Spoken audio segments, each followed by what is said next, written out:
You're listening to Until They Sleep, a podcast where two parents finally get to sit down and discuss all the different things that run through their heads every day because their four kids are finally asleep. Thanks for listening.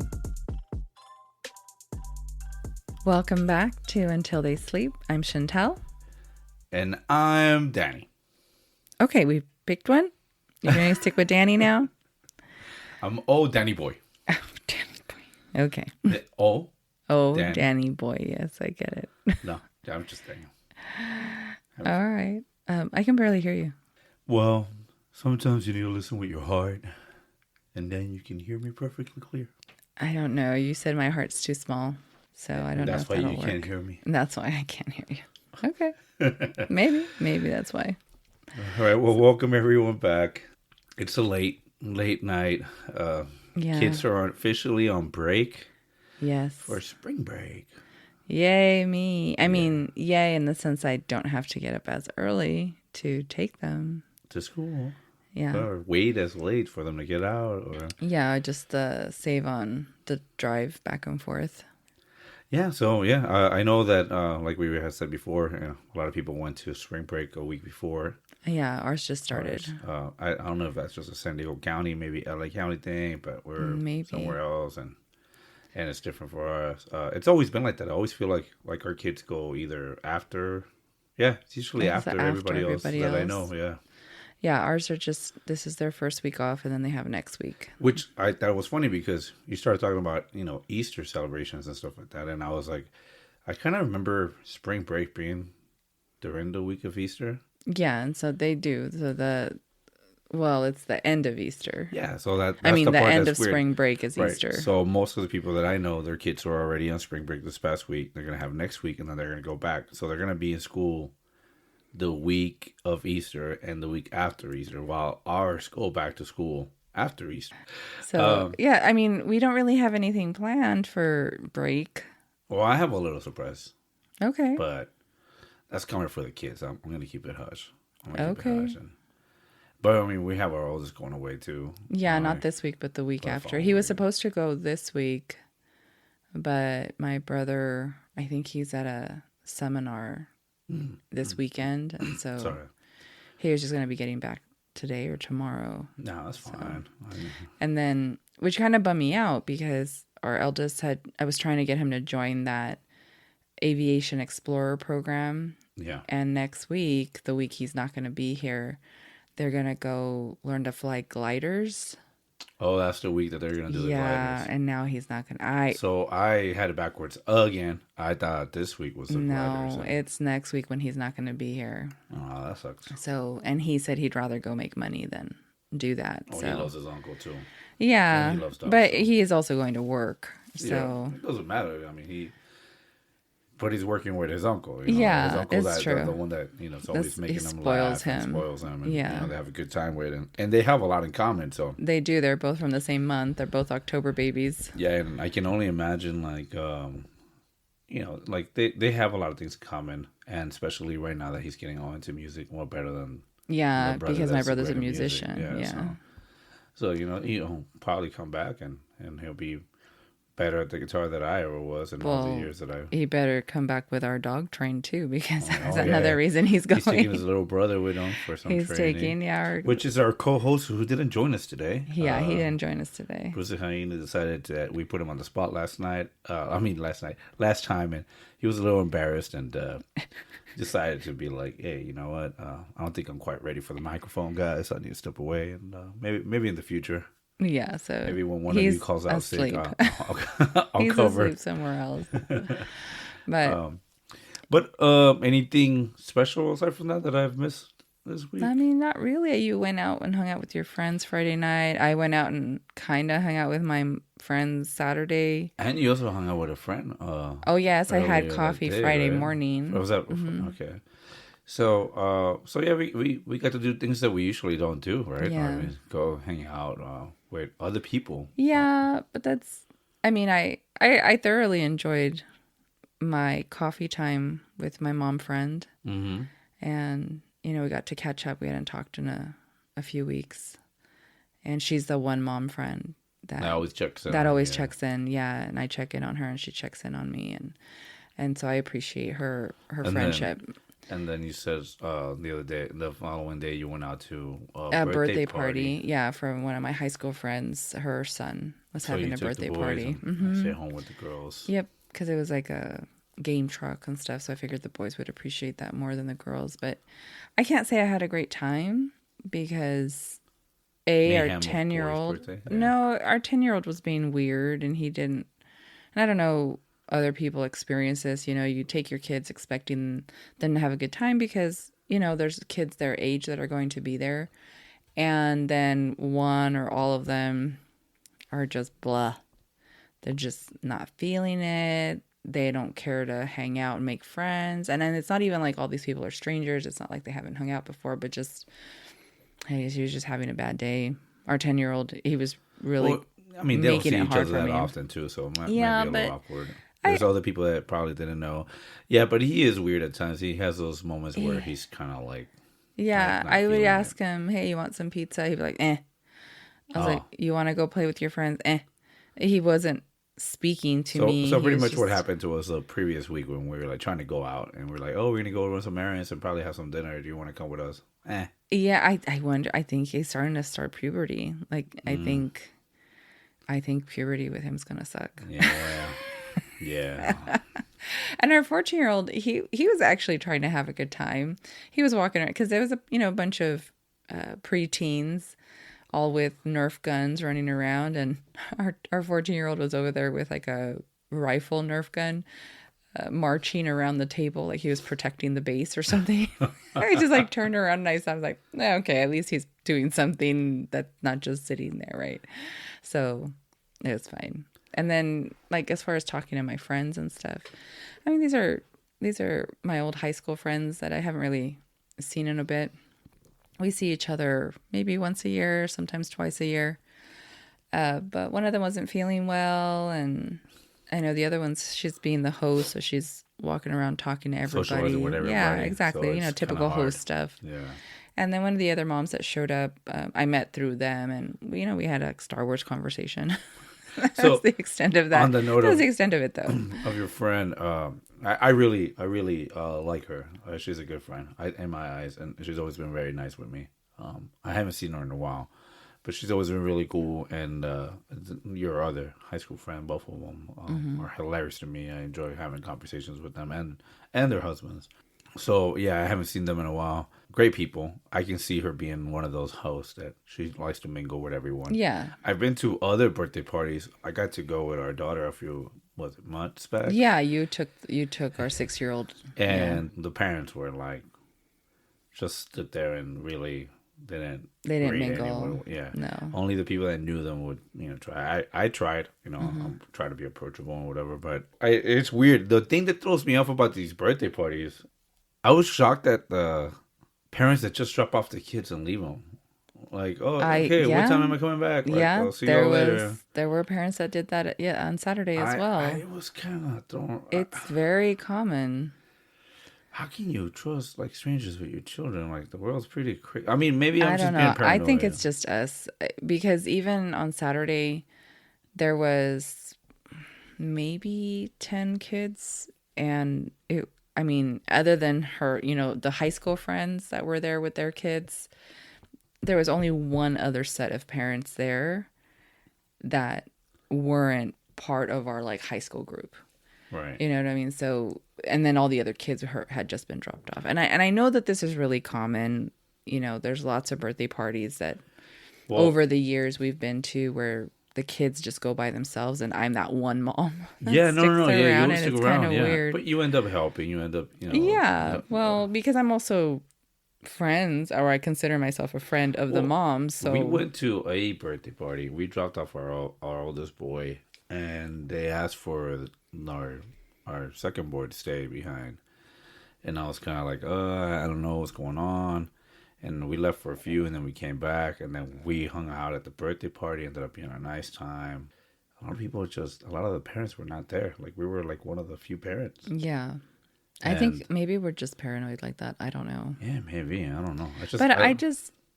I barely trust like family with our kids. Like it's That's not true. them. It's like our kids can be, especially with our second one. We Yeah. like the mood swings or so I'm always paranoid about him, like or how it's gonna be, and our oldest, He doesn't care if we're I there give or him a not. space, I get it, but at the same time, I'm also kind of worried that, and we always have that talk, like say please, say thank you, say yes sir, no sir, no Well, he's ma'am. at that age where, normally he goes by himself to birthday parties now. We just drop him off because he's in high school. Yeah, he's right? a teenager. Yeah, Exactly. And luckily, every time I've picked him up, it's been nothing but praise from the parents about how well behaved he is. So kudos to us, I guess. Good job, Dad.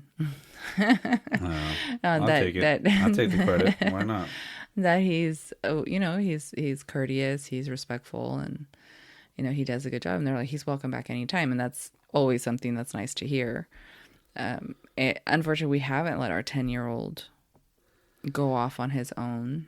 No, he'll be a little different. He's very shy. Like I said, he's kind of like timid. He has his moments, and... though. I don't know. And you went out with friends. Yeah, so I got two really good friends at work. Two guys that I care for, and I've had the pleasure of actually calling them my friends. Like I see them as friends. And well, they both got promotions. They both That's awesome. Are moving on their careers. Yeah. One's got a great position that he applied for and became a leader. And I told him when he told me about it, I was like, "Hey, man, it's yours. You got it. I know it. I believe in you. You're a good guy. You're smart. Just I need you to know that you got it." And he's like, "No, for sure. But there's some tough candidates. Like, no, none of that. Like I know you got it. Like it's yours." And yeah, sure enough. Which is funny because you gave me crap about it because he kind of gave me a phone call. He was out with family, and I was like, I went off at him because he kind of the way he let me know, and I started calling them names and trash talking them. I was like, "You didn't tell me this is how you tell me, fucking." And you're like, "Hey, be nice," and I was like, "Oh, this is how I talk to him." So yeah, congratulations to him. So I'm very happy for him and his family. And then another guy that I work with on a regular basis, he finally got the promotion, the position that he's been seeking out for, I want to say 2 years now, 3 years. He's been trying to move up and become something else. And he kept on trying and trying and trying, and he kept on falling on it. And he tried and he got no, and he tried and he got a couple of no's in there. And I hate to sound cocky, but I want to take credit for it, because I always believed in him. I was like, just keep doing it, dude. Just keep doing it. Just keep trying. Like people say no sometimes, but you just got to keep on trying because I know how bad he wanted it. So I believed in him. I knew he can get it. And yeah, he finally somebody was like, "Yeah, man, like Gave him you're the chance, perfect." yeah. No, like they were like best interview, best attitude, like amazed, and gave him the opportunity to show his talent. So I wish him the best. I wish both of them the best in the future endeavors. I applied for another position that I actually felt I wasn't quite qualified for it. Yeah, that's right. And I was very proud of you for doing it because I told you, just try. It doesn't hurt to try. Oh no, yeah, you know me. I don't believe in what ifs, so I'd rather get a no. So I just put myself out there. When some people laugh at me or put me down or whatever, I really don't give a damn. I'm always hungry. I always want to learn something new. So I went for it, and yeah, obviously I got the no. Still, on top of that, I wasn't offended and I wasn't upset. Yeah. Until I started seeing the people that they interviewed. But you told me nobody got it. None of those people got it. I'm pretty sure somebody. Yeah. So, but still, whatever. It is what it is. I tried it. I know. You got your answer. I got my answer. You know what they're expecting now. Yeah, exactly. And I know I should say never. But from my point of view, the way that I am, I know I tell my friends, keep going, keep trying. I believe in you. But when they get it because let's say we're in the same department, so they see their talent, they see the type of person that they are, so they want to give them that chance. As I've approached positions and within my same department of my job, and I'm not given that opportunity, that to me, I take it as they don't believe in me. That's how they see me. So they don't want to give me that opportunity, right? They don't want to give me that chance. So then I'm like, all right, well then, cool. Thank you. You let me know what you think about me. You let me know what you think about my work ethic. You don't appreciate me, that's fine. Maybe somebody else will. But aren't you reading between unnecessary lines? Because, I mean, here you are telling your other coworkers to keep trying, even if they've been denied. And yet you get denied and you're not willing to try again because to you, they didn't appreciate you. Like, couldn't it just be that, constructive criticism, you do have something you need to work on to help you be the best possible fit for something? Oh, yeah, most definitely. And I'll take it. But you're not willing to try again. Not there, no. But yet you push your friends to keep trying for the same positions they get denied for. No, I'm not giving up. So maybe sometimes in the future, maybe I'll just make myself a little stronger candidate in the future. Take some lessons, become a better person. Not a better person, but a better candidate. Yeah, better candidate. A little more knowledgeable. I mean, you are pretty new to the position you're in, and then this is a step above that. So yeah, no, like I said, I was fine. It's just when you start seeing the people that got the interview, you're like, it's kind of like, hey, I get it because you're just like, hey, girl, what's up? How you doing? Hey, I think you're pretty. Can I have your number? No? Oh, well, will you just go for a dance with me? No? Oh, okay, cool. You're comparing it to like a high school dance. Like the ugliest motherfucker comes up to her and then she's dancing and giggling. And I was like, oh, hell no. I know I'm better than that guy. Like, you know what I mean? Like I don't know what you mean because I was not on that side of the shoe, the dance floor. What do you mean? It's so funny.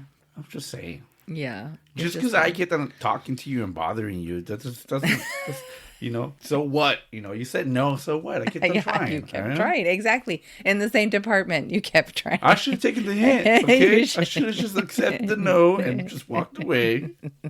I learned from a mistake. You learned your mistake. You accept the no now. No, there's no such thing as a mistake. Well, but I mean, that's lessons. That's something we talk about a lot is that, not to be afraid to try things that are uncomfortable or, we have ideas in our heads of things we want to do, things we want to learn, and then we find every excuse in the book to not do it or not go for it. I try not to be like that. There were times in my life when I was younger, and I think we've all done it, right? When we really doubt ourselves. I definitely something I'm working on with myself. We don't believe in ourselves at times, and so we're the hardest critics as ourselves. Of ourselves. Right? Yeah. Mm-hmm. So yeah, I see that happening a lot, but it just got to a point in my life where I just kind of, like I said, I changed my point of view on things, and then I was like, I don't ever want to live with the what ifs. I don't want to live with the what if I would have done that. Like, what if I would have applied? Like, I can't believe that guy got it. Like, I was more qualified than him. Oh, but I didn't apply. So I that's one model for me. I just don't ever want to live with the what ifs. I don't want to think about the what ifs. It was, and I know that's something I've always struggled with. There's so many things in my life that I've always been like, oh, I want to do this and I want to do that, and I've always said I'm gonna do it, and then I don't do it. Right. Like, for example, I've been trying to study to become a notary. Right. I have bought the program. I bought the courses. I have yet to sit in front of the computer and actually get started on it. So there's been things we've been together for a long time now, and there's been things that even you say, "Oh, I'm gonna try this." That I'll be honest with you, I've thought about it. It's like that's not a great idea in the back of my mind, right? But I'm like, no, I'm not gonna be that person that's gonna spew that. I don't think that's a great idea because of that. Nah, fuck that. If you believe it, then that's your journey, right? You want to do it? All I can do is give you my hand and give you my love and my support and be like, all right, let's try it. Because we don't know. If you shut me up, cool, awesome. Guess what? You were right. This worked out great. It's like you believed in yourself, right? That's the thing. Like, we all have to learn by our mistakes, right? Yeah. And usually I support you in everything. Like, you say you want to, okay, cool. That sounds like a good idea. Well, what do you have to do? What's next? What's the next process? Like, shit, why not? Yeah. It's kind of like family versus I'm going to join the military. And we're like, does he look like a military type of person? Will he be all right? Will they make it? And then they end up doing really good. Like, shit, they found their calling, right? Or starting a business or quitting their job to farm, because we have a family member who did that too. Yeah, that, or like starting a sushi business, or detail car system, or a dog trainer, and becoming a dog trainer. And let's just say that, like your brother in the beginning, he's like, oh, you know what, I'm really enjoying this. Because he was going the music career, right? Yeah. And then all of a sudden, he's like, I'm enjoying doing this and working with dogs and helping out in the shelters. And I was like, all right, cool, whatever. And I know there was people like, oh, what a waste of time. I was like, oh, really? Like, he's not going to make it on that. Like, you know how many dog trainers out there and whatever? And then as the years have gone on, he's doing great. He's happy. He's like sincerely looks so happy doing his job. He's having a great time. Yeah, he's doing something he loves. He's met a lot of great people. People reach out to him. And he has that he's charismatic. People just are attracted to him. His smile, he's contagious. He's a great freaking person, and he's doing great. And in the back of my mind, I just think about the people that were naysayers, and I'm like, yeah, but you're right here, right now, proud, like, oh yeah, I always believed in you. I was like, no, you didn't, fool. Like, I remember. But in that, there's confidence, right? Yeah. So he was able to attain those things through practicing confidence, right? Because he wasn't always a confident person, right? There was a lot of, and I'm sure maybe we'll have him. We've talked about asking him to be on here to talk about his journey. But as a sister, I know that there was negativity in his life, and he was just one of those people who was like you, good at pumping himself up, and he had the right circle of people. That's also that helped. Yeah, he had mentors. He had the right circle of people that helped boost him and helped him see what his potential was. And I think that's really important. I don't think we don't always have that. Right. Like you, like growing up, you had to boost yourself up. Yeah. Right. I have people, my mom, my parents, oh, you can be whatever you want. And you're so, you have so much knowledge and all this stuff. But when you don't believe in yourself, it doesn't matter what other people say. So, I mean, there's lots of, for me, example, I have, lots of information. When I studied my HHP, I wanted to become a naturopath. Again, all these things I wanted to do, but then it was like, then this happens, and then this happens, and then this happens. And at some point, you just give up. Well, yeah, I mean, look at me too, I mean, in my mind, I was, going to be an actor. Did I ever follow that path, like, fully? No, I didn't. But since I was a little kid, I said, I want to be an actor. I want to be the greatest actor. I want to be a villain in the movies and the soap operas. Okay, bad. Yeah, because... But as an adult, what did you want to because, be? Because villains are the greatest actors. If they get you to hate them and, like, just not like you, like, you did a job. You did your job. Really Being well. the good guy and the charismatic guy is usually easy because all you have to have is the looks and the smile, and people are like, oh, he's so dreamy, work out or whatever. But being the bad guy, like the facial expressions, I hate the delivery of your lines, like they can make you feel that anger, that rage. That's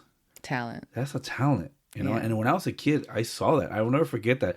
So my mother used to watch soap operas, right? Typical Mexican mom, right? Or my grandmas or my aunts, and they were like, I was always amazed at the acting in the soap operas for the bad guys. I was like, yo, man, this guy's out there. Like I'm afraid of him. You know what I mean? Like, either I was afraid of him or you love to hate them. Yeah. And I was like, man, I want to do that. Like, I want to do that. But did I follow that path? No. My life didn't lead me that way. Yeah. For a while there, I was like, hey, I want to be a musician. Well, yeah, I wanted to be a criminal child psychologist. Yeah, there was a while there when I said that too. I want to be a psychologist. It was better than messing with people's minds or learning what... I didn't want to do it to mess with people's minds. Or learning what costume to do this or do that, Maybe that's why I listened to murder podcasts so much. No, you were listening to murder podcasts because you want to find out how to kill me and get away with it. No, I really love the psychological aspect of listening to them and what drives people to do the insane, crazy things they do. I find it fascinating. Well, that show that you got me hooked on Netflix, that was at Mindhunters. Oh, yeah. I mean, I think they did a great job with the psychology of, the common denominators of what causes certain people to do what they do. Yeah. But yeah, that's, I mean, for me, I'm always going to say that Hannibal TV show. That's oh, yeah. Like my favorite. I love Hannibal. That's my favorite. Oh. But yeah, so back to the self-motivation thing, it is one of those things, I know we have dreams and we want to follow certain paths, but life leads us in different directions. Mm-hmm. I really thought that maybe, I'm just talking about little things that I said when I was a little kid, right? But I want to know what you thought about as an adult. As an adult, I wanted to have my own bike shop. I wanted to build my own custom motorcycles. Mm-hmm. That's, I wanted to have my bikes and my hot rods, my classic car thing. Like, I enjoyed working with my hands and restoring something. That was like my thing. So once I got to high school and I bought this old, and you even went to school for that. I went to school. I wasted money. I won't say waste, but I spent money to learn, to get a certificate, to graduate. I did all these things, and I followed it for a while. Mm-hmm. But it just, once I was doing it, it wasn't giving me the satisfaction. But is it because you were working for someone and not doing it for yourself? I think it killed your love for it. It was part of it. I think the culture was another part of it. Like, the direction of where the industry was going was a major one. Yeah. I told you, I think I remember when I called you and I said, I don't like where this is headed. Yeah. When everything started going electric. Yeah. Yeah. Yeah. And then California, like, with their carb and all this stuff coming, and I was just like, we used to go to the motorcycle races and everything, right? Like, it was, I loved it. It was so much fun. I loved that smell. I loved the sound. I loved riding. I loved everything about it. I still do. Mm-hmm. But it's not what it was anymore. Mm-hmm. I don't know if it's part of growing up or what, but or having a family, or having to provide, or trying to survive, or it'll let me on a different path. And I have to say, I'm pretty happy where I'm at. To be honest, I really love this podcasting. Like, I thought about it and everything, and I was like, but I look forward to recording. I look forward to sitting across you, seeing our faces, expressions, arguing, or putting it out there. Like, I'm embarrassed at times of what people might think and what they might say. And that was part of us not starting it sooner, right? With those discussions about, oh God, what are people going to say? What are people going to think when they hear this? No one's going to find what we say interesting. And then at the same time thinking, who cares? Who cares if they don't find it interesting? We're still going to do it. We're still going to record. We're still going to put out the content. And maybe something we say will click, right? That was what the discussion was, right? And so here we are. Yeah, and here we are. So, it's just, but we believed in ourselves, right? It was one of those, like, you have a lot of things that you want to talk about. I like to ramble on. Even though today I wasn't sure what to talk about. I was like, I don't know what I want to talk about today. And I'll tell you what, like, life has taught me, like you were saying, you had your parents and they always told you, like, oh, I believe in you, you can do whatever you want. We do it with our kids, right? Yeah. And that was the difference between you and me, right? I didn't have nobody to once my mother passed away, I didn't have that, oh, you're great, or you can do it. I mean, I got the competition, like, oh, this person got this in this class, and oh, this person's doing so good in their business, or they got married, or oh, they have kids, and oh, what's up with you, or oh, what's going on, it was always those hints, and I was like, all right, that's cool, whatever, doesn't affect me, so like I told you, that was the time in my life when I was like, well, there's nobody there for me. I gotta look out for myself. I gotta believe in myself. Nobody believes in me. They're all expecting me to fail. So to me, that was my driving factor. Was to prove people wrong, right? So I'm going to prove them. I'm not going to be a druggie. I'm not going to be a junkie. I'm not going to be a statistic, suicide or those things, other things or whatever. I'm going to try. I'm going to be a good father. I'm going to be a good husband. I'm going to be a great friend. I'm going to be, a good son-in-law or brother-in-law or whatever. I sincerely care for the people that are in my circle. I care. I love them. I look out for them. Have there been moments in life where I have stumbled and kind of been negative? Yes, but I'll never forget my friend Luis, when we were joking around and I was feeling down and I was down on myself, and I always just talk about this. And I said, I was really bummed down, and he made it funny. He's like, "Why do we fall down, Master Wayne?" Yeah. And I looked at him and I was like, "You've never given up on me, have you, Alfred?" And he's like, and he finished the whole, was like, no, and I never will.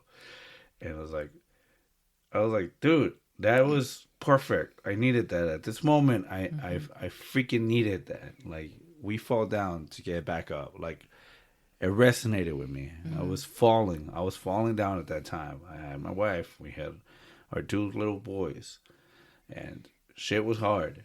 And I was a temp, and I was almost on my way out. The rumor was I was going to get laid off.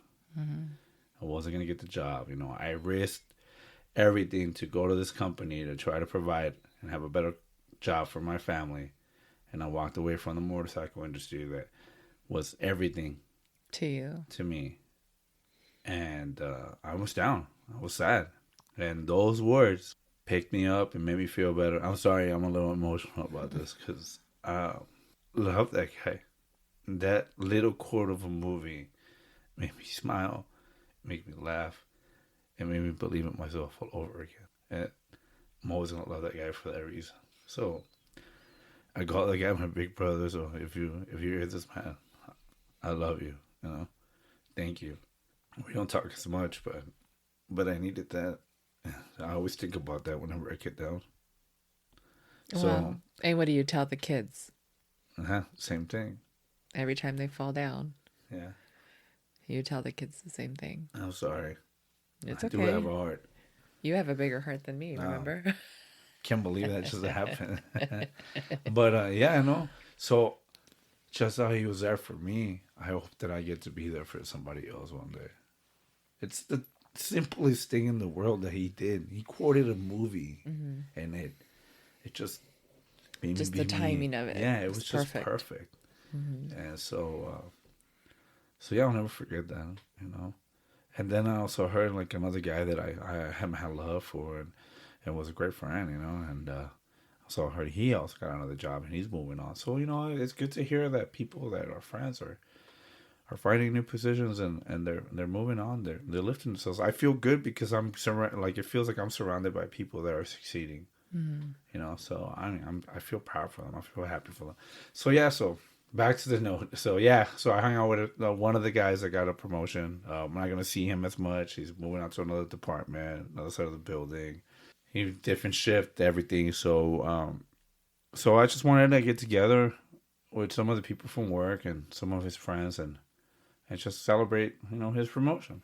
Why not? He's a good dude. He's a good dude.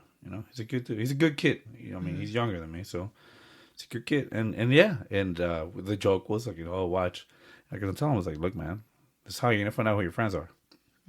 They'll be there for you. These are the people that are sincerely happy for you. They'll be there. They'll show up. They'll have a drink with you, a toast, a cup of water, whatever. They'll just stop and give you a hug. It's like whatever. Like just remember that. He was telling me, like half the guys there were friends of his since 2nd grade. I was like, damn, that's crazy. 2nd grade, and you guys are still acting like kids, like getting drunk and stupid jokes going on here, But that's awesome, Yeah, I was like, that's awesome. How many people get to say that? Yeah. All I'm saying is, if you're listening to this right now, and sometimes you're afraid to take the risk, or things are not going your way, or things are hard, hey, you just believe in yourselves. So the whatever people that is, matter will believe in you. And if you feel that there's nobody in your life that matters, you matter. Yeah. And you believing in yourself is all that matters. Yeah. So, never give up on your dreams and what you believe in. And don't prove the naysayers that they're right, It's like, if you want to be a painter and you think the painting is awesome, then it's awesome. Somebody else will see it like that too, and they'll take it. Yeah. Well, we'll see about this notary thing I'm trying to do. I'm not trying to make a business out of it, though. It's just literally a friend called me and reminded me, actually, that once upon a time I said I was going to do it, and I didn't do it. All these years later, they remembered, and they were like, hey, did you ever get your notary? And I was like, no, I haven't. Oh, okay. Well, I was just checking. That was it. And I was like, how many years have I wasted? That's like a 6-hour class. I could have done that by, you know what I mean? Like, you can look at it that way, but you forgot about it. You were just reminded. I didn't. I didn't completely forget about it because I've thought about it several times over the years, but it was just one of those things But that was enough to drive you again. And then you started doing all the right things, right? You started your steps to doing it. I downloaded the study handbook and I ordered the class. So you're already on the right path. You just got to finish it. I just got to... And you didn't want me. You wanted me to go take the class in person. And look. Yeah, I get it. I now understand why, because here I am struggling to take an online class because I can't get away from my responsibilities. If you do it here, it's going to be like, I'll do it later, I'll do it later, I'll do it later, I'll do it later, I'll do it later. But if you just go, you just get out of your way. A lot of times, it's like, oh, man. Like, you know, I don't want to go to the gym. I really don't want to go to the gym. You end up going to the gym and it's like one of your best workouts ever. But you're going to do it. I will do it. I just need to be more strict about doing it. Like other things in my life, like working out. Well, like going for a jog. Like I tell myself every day, I'm going to go for a jog. And how many years have I been saying that now? No, you do it. You do it. You go, you try it. You do a block or two. And then you're like, all right, cool, man. I'm out of shape. I got to try some. All my muscles were tired. Or I try to take the dogs with me, and that's always a failure. Well, you know, maybe that won't be a problem anymore after they come back from visiting a Oh, my family. gosh. Well, I think they're too big. We don't have, like, little dogs that are easy to you want the big dogs run around. Yeah. But, I mean, I admit I've struggled with motivation for myself. Even though I've had family always tell me, "Oh yeah, you're great. You can do anything you want." It doesn't matter when you don't believe in yourself. Like I didn't take up my HHP. Like I went to school thinking I was gonna do something great with it. Yeah. And things went weird on that one. Like life and having a baby, our first baby, things that happened and kind of made it hard. It's like I tell you, we want to do something, we think it's something, and life takes us on a whole Yet there's direction. so many people out there who still make things happen, despite having children, despite being married, despite, financial obstacles. They still have the drive to make it happen. It's a different type of hunger, right? I mean, it's how bad do you want it? Yeah. And in that aspect like that, there's times when you're hard on yourself and I give you the tough love and it backfires, It ends up being a fight. I hurt your feelings or you get angry at me. It's one or the other. You never take it as the push. There are times when you're harsh with me and you put me down, but it works for me. Yeah, because I think that's what you're used to. And then there's times when it really hurts me. But see, it's 50-50. There's been times where you have hurt me. Like, I'm literally hurt. Like, I'm like... I can't believe she said that. I'm pissed. I'm driving to work and I'm like cursing you out and I'm like, that's it. Like, she doesn't believe in me. Forget this. I want a divorce. Like, this is not what I wanted my partner to be like. My partner's supposed to, give me a shoulder to lean on and hug me when I want to cry. Not make fun of me because I want to cry or spit in my face in my moment of weakness or because there's moments when I feel like that. And there's moments it's like, man, fuck that. I want to prove her wrong. Like, just, it is. Yeah, but don't be so hard on yourself. I mean, I believe in you. I'll push you. Yeah, it's different. But like I said, you because you take it for granted. Well, no, I think, like I was saying, that self-motivation. I don't have it. I never needed it. You know what I mean? It was like, and it's funny because it's a conversation I've had with my brothers. Like, we've talked about how when we were kids... Our parents never pushed us to do anything. If we didn't want to do something, we didn't have to do it.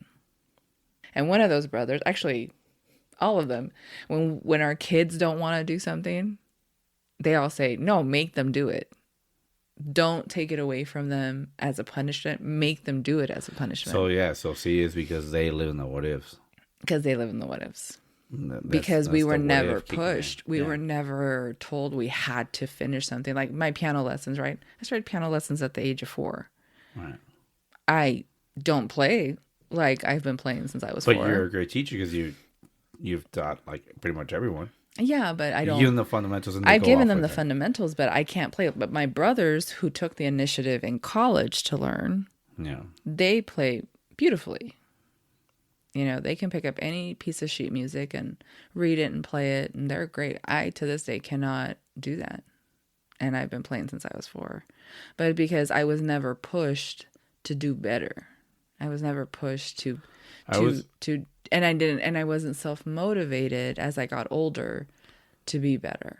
So one of the things that helped me to be kind of like self-motivation to myself, it's funny how I remembered like things that had an effect on me, right? Like things that somebody says or whatever. It could be a video, it could be something. And this was like an interview with a lady who was, man, I wish I knew her name.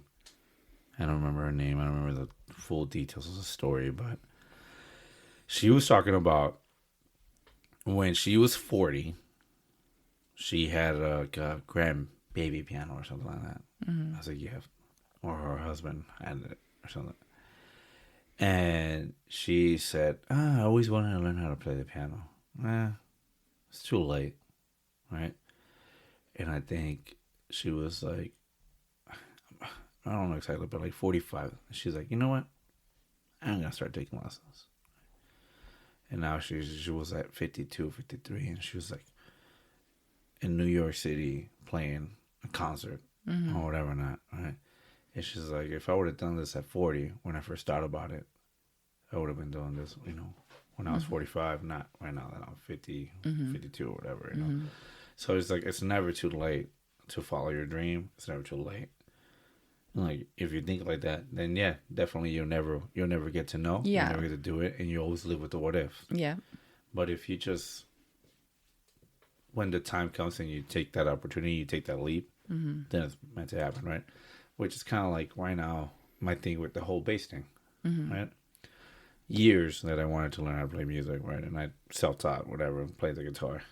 A lot of the times, I learned from some friends, and I played with some friends or whatever, and they were like, man, you're a bass player. You should play the bass. And I was like, nah, I don't want to play bass. I was like, I want to play the guitar. I want the glory. I want the attention. I want to be up there. I want to get the chicks, I want to be the dude. Attention whore. I want to be Slash. You are attention whore. I want to be Clapton. I want to be the cool guy, I was like, but I enjoy it. I enjoy music. You know how much I love music. I listen to music. I get deep in it. But yeah, I did, my ear always did draw me to the bass guitar. And I just fought it for the longest time. And then finally, I don't know what, one day I was like, man, I just want to try it. I just want to try it. Just for the heck of it. I just want to try it. I'm going to go buy me a bass, whatever. Just cheapy little bass. And I'm so overwhelmed. So overwhelmed of how crazy, how much is in it, how important it is. Where my ear was all these years was in the wrong instrument. Should have been that. It should have been the bass. And how much it brings me a peace. I really enjoy it, and I just like look forward to the day where I'm able to play it. But you just have to keep practicing. Yeah, it's the same thing with the piano. I don't get to play because we've got a lot of interruptions and little fingers that want to come and play with me, and I, to not argue with them or fight with them, I just give up the piano to them. And I know if I practiced every day and I sat down and I did it every day like I used to when I was younger, it would all come back to me. Same thing with the bass for you, right? And my schedule makes it hard, and my time makes it hard. Yeah. And whenever I can just pick it up and just go for 5 minutes, and I'm like, all right, cool. What was that other day? You sent me a video of this little girl going to town on the bass. Yeah. I literally wanted to grab the bass and throw it and be like, that's it, I'm done. I quit. Because she's a little girl playing the bass. I was like, she's so freaking good. Yeah. She's, like, I'm not even close to anything like that, But then at the same time, I was like, I know with little kids, they're sponges and they take everything else. And which I feel bad that we don't have our kids in more lessons, but we do try to expose them to everything. Like there's guitars in the house, there's piano in the house. The only thing they're missing is a drum set at this point. They have flutes, they have an accordion, they have so many things, right? Yeah. There's so many things that they can make music with, and sometimes they're all about it, especially if they see one of us playing with it. They want to be there. That's the one thing that every time I pick up a guitar, all the kids all of our kids have always wanted to play. Yeah. Always wanted to strum. And I've noticed that every time I pick up the bass, nobody bothers me. Our eldest, I think, was interested in the bass. Yeah, he's curious. He's yeah, curious he's curious about it. Yeah, he wants to see what it doesn't call him like the piano does. It does No, he loves the piano. Starting to get the curiosity for the guitar, and like I said, he's really good. It comes naturally to him. He's got the ear for it. So yeah, he's got the ear for music in general. Like I can't believe how he absorbs music, like the information about music and the names of artists. And he gets that from you because he's a talented kid. I don't get any. He's of that. good with his hands. Yeah, I've seen this since he was a little boy. Yeah, like, he's always enjoyed working with his hands, right? Mm-hmm. And that's the other thing, right? Like, we are trying to be supportive. We tell him, you can do whatever you want. Believe in yourself. I believe in you. You can do it. Sometimes I feel like me saying that kind of makes him not want to try anymore. Maybe because I can tell you I had that love and support, and it never made me. I didn't want to try. Yeah, I just the so one thing is I won't let them quit. Oh. Yeah, my parents always let me quit, and we had that discussion, right? Yeah. Is that letting them quit something is the downfall, right? We don't let them quit things. And they want to do something, they're going to commit to it for at least a year. You know, there's no, we're going to try this for a month, or we're going to try this for a couple weeks or days. You know, you're going to commit to it for the whole year to make sure that this is not for you. You know, commit to a year of it. Yeah. And in a year, you don't love it. And that's the other thing, right? We don't want them to be like the what ifs, right? They'll be like, hey, I did this. I tried it. Like, my parents supported me with it. It was cool. And it worked out. You know? Yeah. Or it didn't work out. Yeah. And there's going to be a day when we're not going to be around anymore. And they will be able to say, like, you know, it was like, what would my mom say? What would my dad do? Yeah. I don't know. But yeah. Yeah. But in the end, I think it was the whole point of it is that just try things and don't live in the what if. Yeah. Right. I have what ifs in my life. I think everybody has what ifs in their lives. Yeah. You know, so, especially as kids, right? As kids, we have a lot of things that as teenagers, I think it's the worst. Well, we're still kids. Yes, I know. They put the classification as teenagers, but we're still children. We're still learning. I just wanted to clarify that, you know, like a 7-year-old what if is not as. I don't think too many 7-year-olds have what ifs versus 12 or versus a 13. What if I wouldn't have thrown that rock and I wouldn't have broken that glass? What if I would have hugged my puppy a little bit more? You know, what if I wouldn't have ditched school or taken $1 out of my mom's 7-year-olds are ditching school? I saw some. I believe you did, but that's why we lived in different worlds. You know, what if I wouldn't have quit the baseball team? What if I, you know... Yeah. Well, for me, the what ifs in my life were started in junior high and high school. Like, those were my what ifs. Yeah, like, we can all have what ifs. It's just the level of what if, I think, is what makes it different. What if I had taken that last IB test so I could have graduated with International Baccalaureate honors? What if I had joined the track team when the track coach asked me to because she saw how fast I was? That's a good one, yeah. You know, but instead of me saying it's because I have no school spirit. Yeah. So, what if I had had a little more school spirit? So, yeah. I mean, we can live in the what ifs or... That's the thing, though. As a lesson, we walk away from it, we remember it, and we're like, I don't want to go through that again. I don't want to feel like that again, right? I don't want to wonder on it, you know? Yeah. I'm going to apply for that job. Yeah. Because I'd rather know that they said no than wonder, oh, what if I would have applied? I wonder if I'm going to take that. I'm going to take that class. Or would I have not? Yeah. I was like, oh, that guy got an interview? Him over me? Why? Oh, damn, I should have. Does all that qualify with trips? Like, what if you have an opportunity to go on a trip and you don't take it? Sure, why not? What if I had done it? Sometimes we gotta live in the now. So I get it for you. You're like a control freak and you like to plan everything. And I think I've heard and I noticed that a lot of women are like that. Women are like that.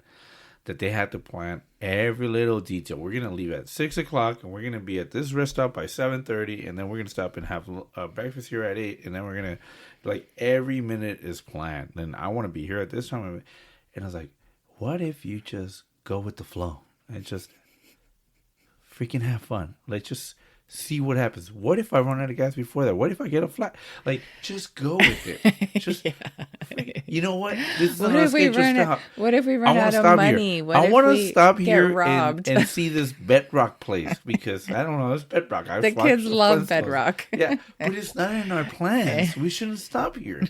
This is not part of the agenda for the day. I'm the one who wanted to go Grand there. Canyon for. We're gonna be behind our schedule for the Grand Canyon. It's like, well, I want to see this stupid place, so I'll step in here, and then it ends up being a great little stop, and everybody has a good time and laughing. And we're like, well, yeah, it looks like it's all falling apart, but hey, it's like cool pictures. We saw that owl, and he was pretty, and we, and we got some cool snacks, and we got to laugh, and we saw this, and then we end up going, and it was like maybe we missed an accident, or maybe we missed something that it works out. I've noticed that sometimes when we just go off something not planned or a schedule, it ends up being a great experience. So it's kind of like one of those things, just gotta just do it. Which is why I'm always wanting to go on road trips, but then there's a bunch of stuff that prevents us from doing that. That is true. I think that's part of the whole when we plan to do things, or we are like, okay, I want to do this, I want to do that, and then, like you said, life happens. Yeah. And life happens enough times that you just... So my stepmom had this thing, right? She was like, I spent my whole life being a housewife, being a mother. Mm-hmm. I didn't get to live my life. I have to have been a grown up since I was 12. Mm-hmm. I was cooking, I was making tortillas early in the morning, I was, milking cows, doing all this stuff. I didn't get to have a life, right? She was just at home. Mm-hmm. Yeah. And then she got married and she had kids, and it was the same thing. The kids grew up, they were going on the way. She was like, you know what? My husband doesn't want to travel with me. He's just always like doing all this stuff. I'm going to travel. Oh, so in other words, I need to just go on those road trips by myself on the weekends. Sure, why not? And just take the kids with me. Why not? Yeah, I get it. I get it sometimes now, too. I get my dad's point of view, too. And it's like, we're working because we want to provide for our family. Sometimes we're going to miss stuff because we have to be the provider. It sucks, but I get it. Talking about a trip, right? Go on a trip. Just, you want to go on a trip? Go on a trip. If I can make it, I can't make it. But if I'm able to provide for you to go on the trip, well, it's kind of like me going with you. It's not the same. I know it's not the same, but it's for the time and the being. What if I die next year? And the trip's still there? You're still going to go on the trip. What if I die? Exactly. Then I guess I'm taking your spot. And then the money for the trip is wasted. What if? Yeah, what if? We don't know. So live for the now. Go for it. Enjoy it. Because we don't know what's going to happen. Make the memories.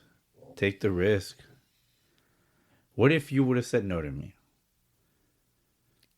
You'd be happier. Or you would be happier. I don't know. All right, see, we don't know. But we're happy. Yeah. We have great kids. Yes. Totally.